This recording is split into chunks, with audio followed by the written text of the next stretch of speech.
Ano na ba ang mga nangyari kanina, mga Dabbercats? Mukhang may na-inlove ha. Hindi na, ngunit eto na naman ako. Hello and welcome Dabbercats, at heto na naman tayo para bigyan natin ng reaction ang laban ni JR at Arnel Pineda kanina sa The Clones, The Boys of the Stars, in the second day qualifying round for male AM Clones.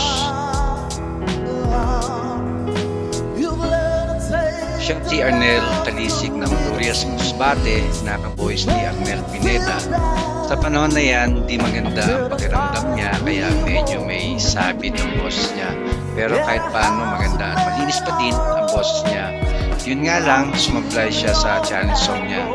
Kahit paano makaabot sa pre-grand final, isa ka na rin winner.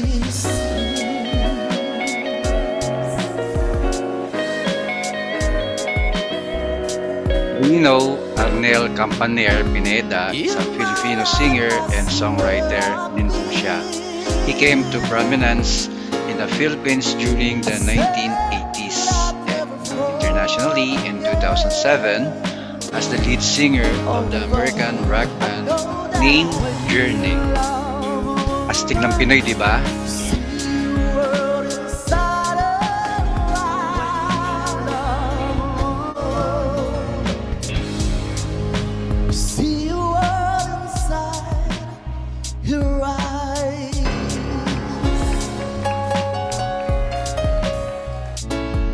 Dito sa last song niya or song challenge na binigay sa kanya, nagkaroon na ng problema.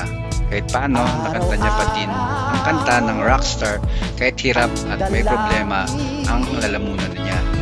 Kahit paano, saludo pa din ang mga tagahanga mo at nakaabot ka sa pre-grand final at isa na yang malaking karangalan para sa iyo.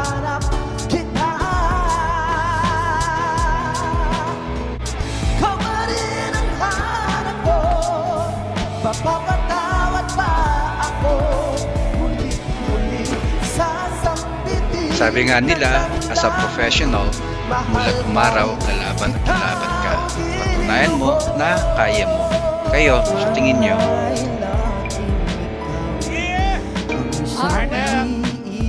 Siya naman si John Shell Dacena na taga Pasay City. Siya ay isa din hinangaan ng mga tao, lalo na mga kabataan at kabakbaihan. Dahil gwapo na at magaling pa maglaro ng boses. Kumbaga pagkulot, di pang kulot ng buka sa boses syempre. Baka kasi iba isipin nyo.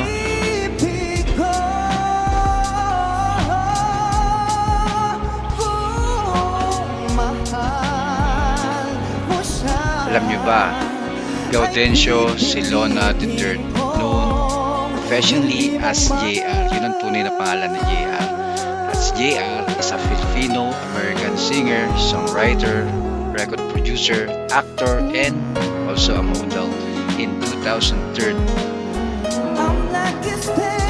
Grabe no? Multi-talented pa ito si Gaudencio Silona na si JR. Dito sa requested song sa kanya kanina, may kinilig na dyan. Alam niyo ba kung sino? Laan nyo. Hindi naman natin ikakait kung gaano kaganda ang meaning ng kanta na kahit sino kikitigin. Lalo na depende sa kakanta, diba?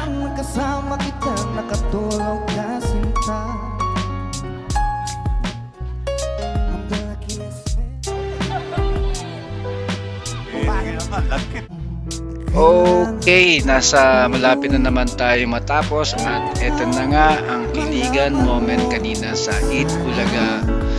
Kaya alam nyo na sino yung kinikilig kanina, hindi ba? Eto na nga.